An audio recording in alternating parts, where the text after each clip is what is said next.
Ako vidíte, 10. ročník festivalu Jeden svet klope na dvere, blíži sa jeho začiatok. Toto je taká malá pozvánka, chceme vám zrekapitulovať, čo sme si pre vás pripravili.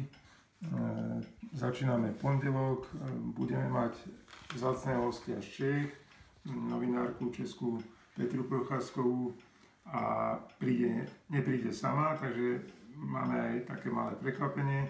Týka sa to českého Berkatu.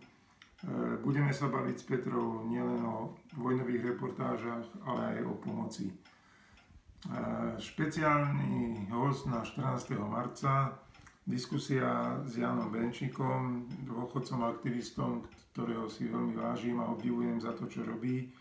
A bude to ťažká téma, lebo ten extrémizmus a hrozby, ktoré sú s tým spojené, sú pre nás, by som povedal, možno väčším ohrozením, ako si v tejto chvíli dokážeme uvedomiť.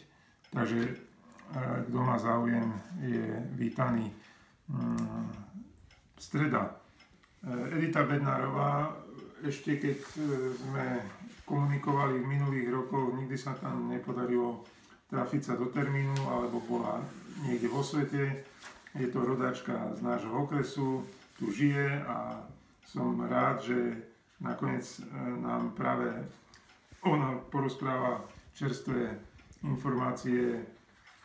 Od januára trávila vyše 2 mesiacov v Libanone, stretávala sa tam s utečencami a budem rád, keď si aj tí z vás, ktorí si myslíte, že sú utečenci pre nás hrozbou, prídete pozrieť, ako to v skutočnosti je. Predminulý rok sme začali robiť autorské dni. Tento ročník je pripravený špeciálny autorský deň Arola Film, čo je distribúcia, alebo teda spoločnosť filmára Erika Baláža. Tu chcem upozorniť, že došlo k zmene. Najprv sme včera skoro chytali infarkt, keď hrozilo, že Erik nepríde, a v zápätí sa to podarilo dohodnúť tak, že bude nielen Erik, ale aj jeho kolegovia, takže budú 2 diskusie. Erik sa bude ponáhľať na jednu akciu, ktorá mu vyskočila. No, takisto piatok. Arábia chutí, zase sa prenesieme niekde inde do sveta. Budeme tu mať hostia, fotografa Alana Hyžu. Alan pár rokov dozadu bol na našom festivale, veľmi sa mu páčilo a hovoril, že rád príde znovu, keď tú knihu, ktorú vtedy začínal pripravovať, dokončí. Stalo sa to, my sme avizovali aj, že príde spoluautorka tej knihy Emíra Kidajer, avšak teda išli sme do toho rizika, že vzhľadom na to, že pracuje v zahraničí, že to nemusí výjsť.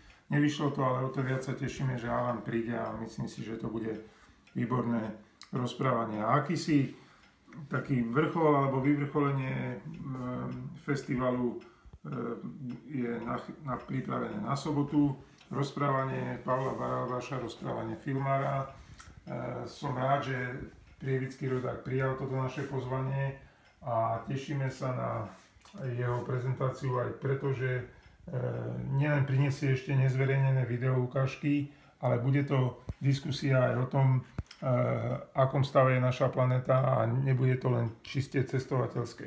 V tej súvislosti začíname strihať lístky, pernamentky alebo teda do predpredaja lístky práve na blog Pavla Barabáša, lebo je dosť možné, že ten záujem, teda tak ako ho začíname vnímať, bude veľký, takže pokiaľ máte chuť a si ho vypočuť a vidieť unikátne zábery, ste vítaní. A festival síce skončí sobotu, zhodou okolností sme veľmi radi, že takým symbolickým vyvrcholením, záverečným filmom bude najnovší dokument Pavla Barabáša Sloboda pod nákladom, čo je ako veľmi oceňovaný a parádny film. Ale teda festival ešte bude mať taký jedno pokračovanie. Stredu 22. marca rozoberieme situáciu na Ukrajine a v Rusku, aj aké to má dopady u nás, s analytikom Alexandrom Dulebom. 6 dní festivalu pomaly už nestačí, hostí je veľa a sme radi, že všetci prijali naše pozvanie a tešíme sa aj na vás.